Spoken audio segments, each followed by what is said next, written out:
so that if anyone wants to watch this wonderful demonstration, they will be able to. Right, so here's a demo Tapestry account. A few children in here and some data, some observations. Not as great as using a full normal account as a demo, but that's the way we have to do it through here. If I go to control panel, so we're thinking about sending the journals to parents and getting that job done as best we can through Tapestry itself. So the relatives will receive a notification, possibly an email if they've got that turned on, to let them know that the journal's there for them to download. And so I would advise you to do this probably reasonably soon, because it's then going to give you, you know, those days until the end of term to be able to monitor it and make sure that as many of your relatives have got this as possible. So you go to control panel, and then over here on manage children, I'm just going to put that onto the active, and you'll see, imagine these are the children in your class. I've got 11 in there. I wish that you to be as lucky as having 11 in a standard class, although at the moment you might have about that much. Down here, this is slightly irritating. It says 20 per page. Obviously with 11 children, that's not a problem. For you guys, it might be. Change that, just put it onto all, I would. Now, if you've got different cohorts in your setting and you only want to do this for some of the children, then you should be able to just choose the children that are applicable to it, you see. So you could go through and just choose the children that you want to do that for. In this case, I'm just going to go up here and go select all of them. It might be a case that you go select all of them and it's that one and that one that I don't want to do this for. But either way, it's interesting that they've taken the seem to have taken the filtering off here, which isn't that useful for this situation, but there we go. So I've selected them all, and then down here, I'm not sure if you can see that pop-up window there. It says export to CSV. Yeah. You can? Yeah. I've changed that to export journals as PDFs. Okay. Because that's what I want to do. And this process, you could do it as many times as you like. Obviously, you only really want to do it once when you're sending out to relatives. If you were doing this and you just wanted to download and get these documents yourself, you can do it as many times as you like. And, you know, you could do it for one particular child in the year. If that child left and you wanted to go through this process, there's no reason why you can do that. So I'm going to click on go, and then I get a screen, a page of stuff to make some choices on. And you know, this is the only page that you'll have to make choices on for all of those children that you've selected. So I selected 11, and it will do this for all of them. Now, the main bit here you need to make a choice on is obviously it's not for staff, it's for relatives. And this one is flagging up the fact that there's only one child in here with relatives, okay, but you won't have that. You do need to click that button there, allow recipient to download. So what this means is it will generate the PDF. Once it's there, it will ping out a message, and you're going to hopefully have this lovely feeling when you see notifications that parents are downloading these documents. So there's the date range. Down here, yes, this is fine. This is fine. You might want to tick some of these on or off. Include OBS created by relatives. Yep. Yeah. You probably think that's fine. Now down here, this is an interesting part of it. Well, interesting to a point. Assessment options. Okay. Now, a lot of the time, people are just leaving that on that as it is, which means you're going to put in all of the observations, but only show the following assessments, and I've clicked nothing, right? Because at this point, do you really want assessments that are attached to observations on those observations when they're in a big book?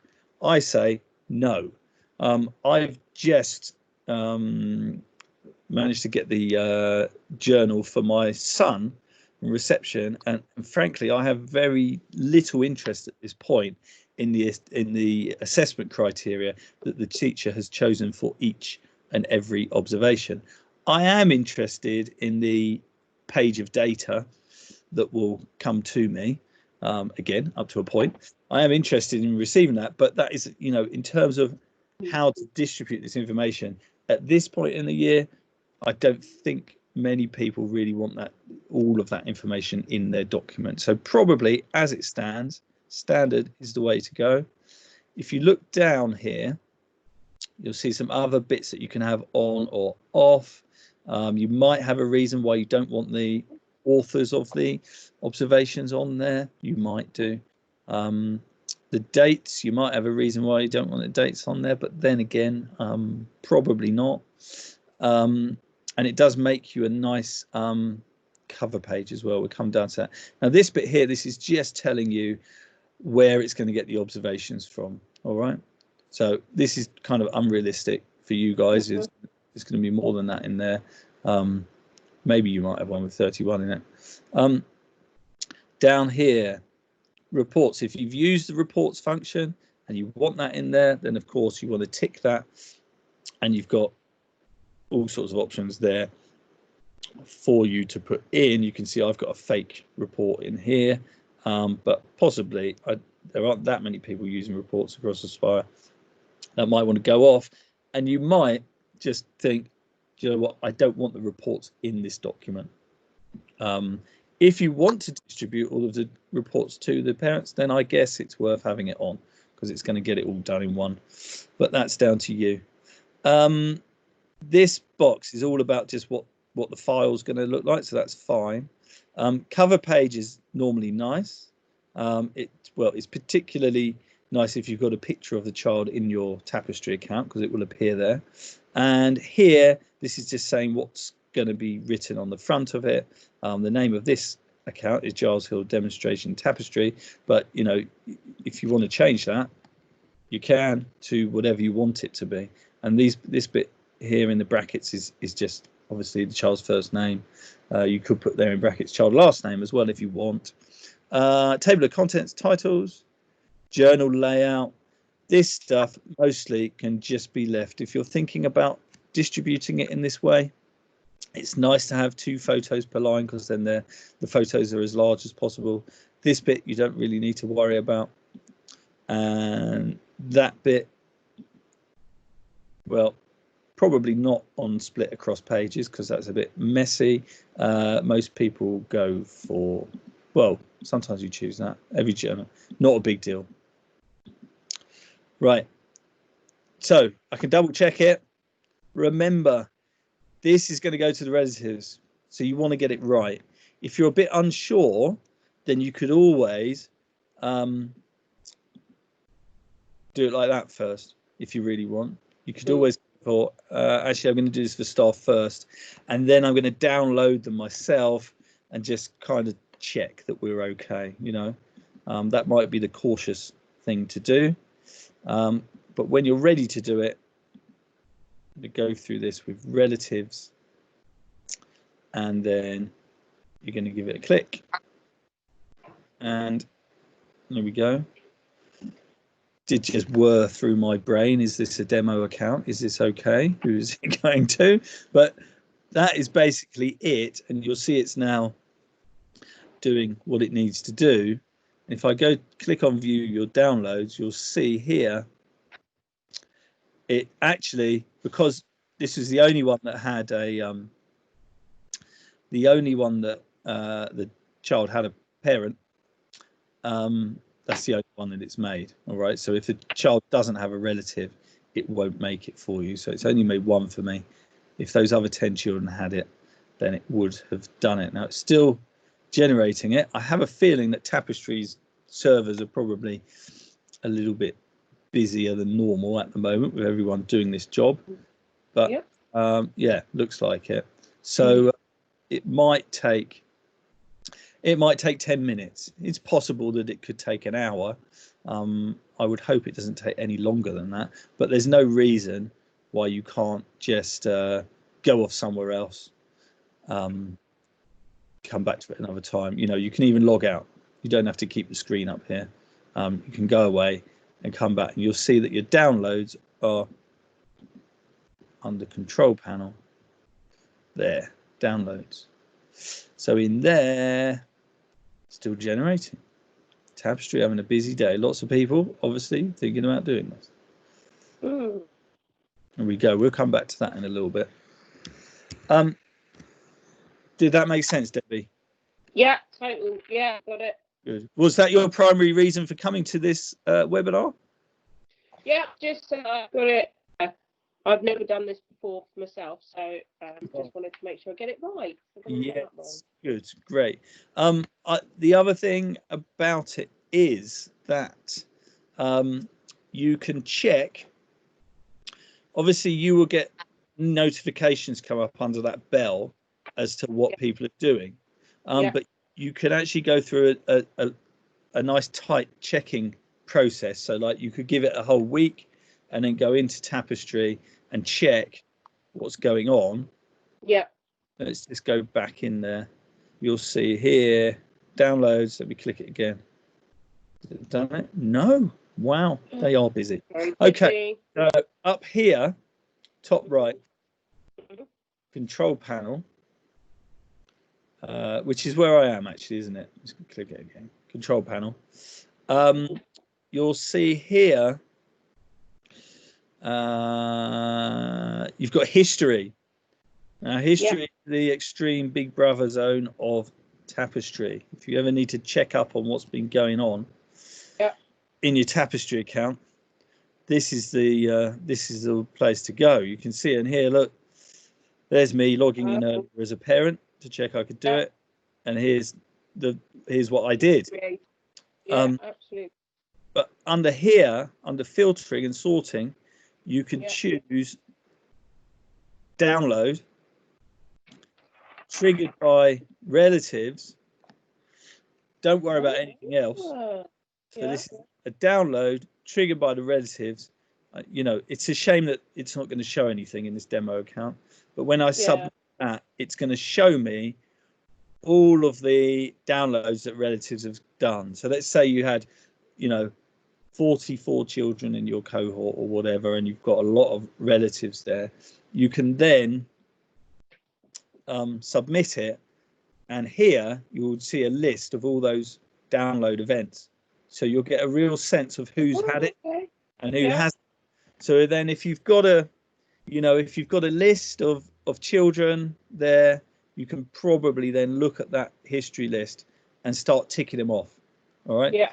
Now, I know in the past that some teachers have done a sort of paper-based document that they would give to the children and say, your journal is there for you to take, please take it, and then sign this bit of paper to bring back to me or something like that. I know Leonie at Mount Hawke did that back in the day when you could do paper into book bags or whatever.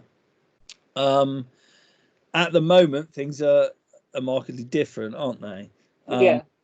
So of course there probably are a fair number of reception children in school at the moment, but in terms of that, that process, I'm not sure if you might be able to do that by a message either through Arbor, or potentially you could put an observation up here that is doing the message, and I'll come to the reason why I would say possibly do an observation rather than a memo in a moment. So I guess if you've got a way to communicate to your parents that it's there, that's outside of Tapestry, then you're likely to get more of them to log in and get it on. Whether you want to do a system whereby you get some sort of feedback from them as to whether they've downloaded it or not, but perhaps that's overkill in terms of what you're doing. But for you guys, if under downloads, there it is, it did it. Under downloads, you'll see, well, that was for relatives, but if I click download on that, it downloads for me. And I can, and so of course you would have, I don't know, how many children are you doing this for? I've got 25. 25. So you would have, unfortunately, you would have 25 download buttons to click, and they still haven't made it where it will download the whole lot, which is, which is what it is. That's the world of the internet. But if I open that journal up, you'll get an idea of, obviously that would be the child's photo. You've got a contents page. If you like being geeky, you can click on things. All right. And that's what they look like as documents, obviously with your photos in. Yeah. If there's no photo, there won't be a photo. Mm-hmm.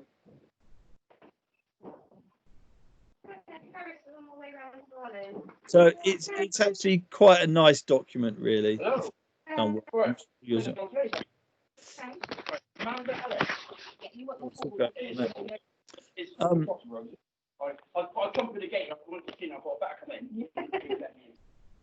There we go. So that's what a journal document looks like, and you will, parents will be pleased to receive that, I'm sure, and they can do whatever they like with it. They can put it in their online storage or whatever they will do with it. And you will hopefully, if you've got an active bunch of relatives, you will get a lot of downloads, and frankly, you will get a lot of, if a relative gets informed about it, lots of them are very much up for getting this as soon as possible, and you would be if you told that there's this document that's all about your child's year.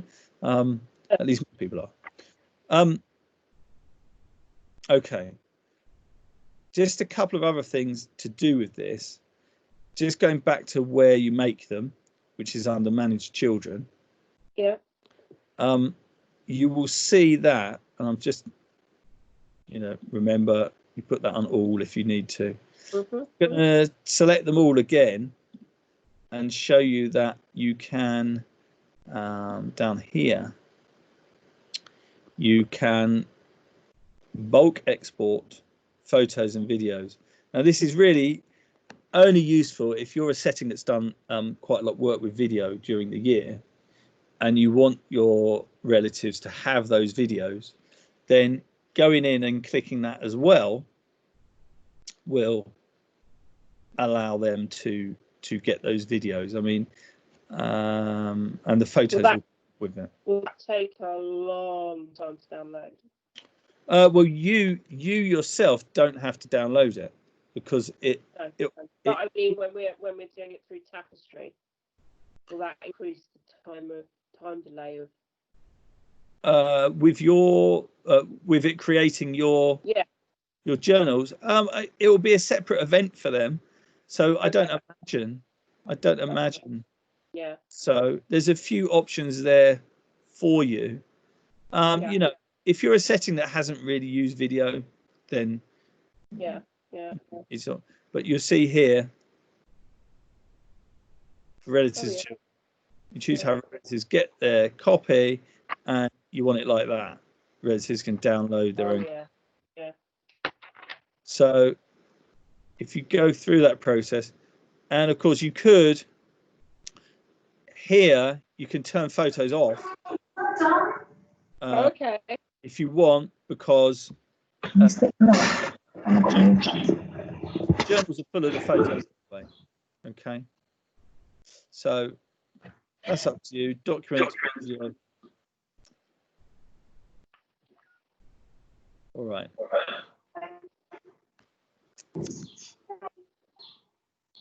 So there's a few bits you can do with that. And then if I go to start bulk export, Yeah. then it's going to do that, and it will do it thinking. The emails, Giles, you send her a link. And off it goes. Yeah, you sent me a link. So you can see there, it's making those. Whoop-de-doo. Right, but the main thing is the PDF. The main thing is the PDF. That's the thing that, you know, parents are going to be particularly pleased to have, and you're going to be pleased to have been able to distribute it to them, hopefully in this easy way. And of course, if you've downloaded them, you've still then got them, and you can, you know, do something like you could share them in a OneDrive with them later on if they really needed that. You could put them onto a CD from there if there was one parent that, you know, couldn't access it or whatever, and that's what they wanted, or you could print it. But be really careful with offering the option to print them, because obviously you don't want to offer that option to one parent and then they all decide that they want it. So steer carefully around that. It may be better to say it's digital only, which, as we know, has rapidly become a bit of a standard for stuff these days. But frankly, you know, I was given a printout of the journal of one of my children, and I definitely wanted it in a digital form because the print was pretty lousy overall. And you know, any colour prints from that are used in school, come back to them in 5 years' time, they are not going to look in the great condition that they were, unless you go through some kind of laminating process or whatever it is you do. Right, I'm just going to come back to the chat. Well, this is certainly not as good as being in a room with people and being able to bounce ideas off and what have you, but that's what we have. Is there anyone who wants to unmute themselves at this point and ask any questions, wants me to repeat anything, or you could type it into the chat? I just saw on it says please download by the 6th of August, for example, on this one. So they have 3-week gap, do they, to download it? Yes, 3 weeks in order to do it.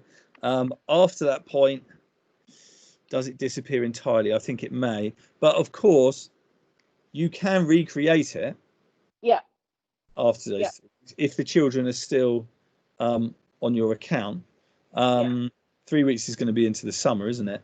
Yeah. I would say you give them 3 weeks, you download them anyway, and you know, you can always, but you know, how you communicate it to them, just be cautious about the idea of them printing or what have you. Try to encourage them to log in and have a go, and if it means that a parent comes in and you have to reset their password or whatever, then that's probably better than having to do anything else, isn't it? And of course, you know, if you're in a reception class, you can download those documents and just keep them in your OneDrive, and you would probably want to keep those journals, you know, as a school, as part of their, you know, their progress and what have you.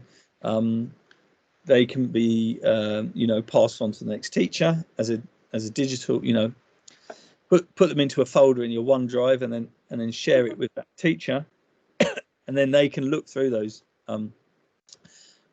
journals at their leisure, and they will, I'm sure, be a great introduction to the next teacher about what the children are like, really. And it's, you know, in many ways that's a great advantage over other classes in the school, isn't it? Because you know, you really probably get a sense of what these children are like.